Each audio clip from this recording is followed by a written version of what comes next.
बिस्मिल्लाहिर्रहमानिर्रहीम।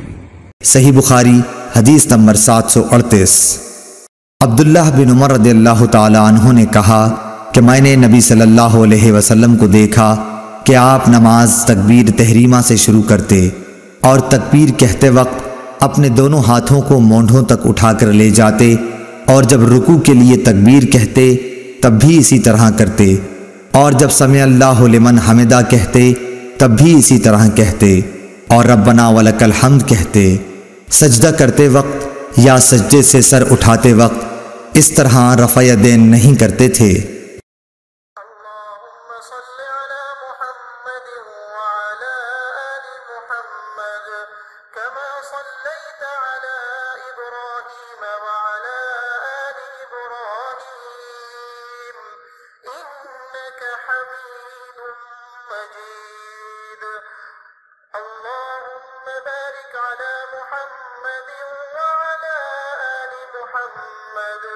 कमा बारकत अला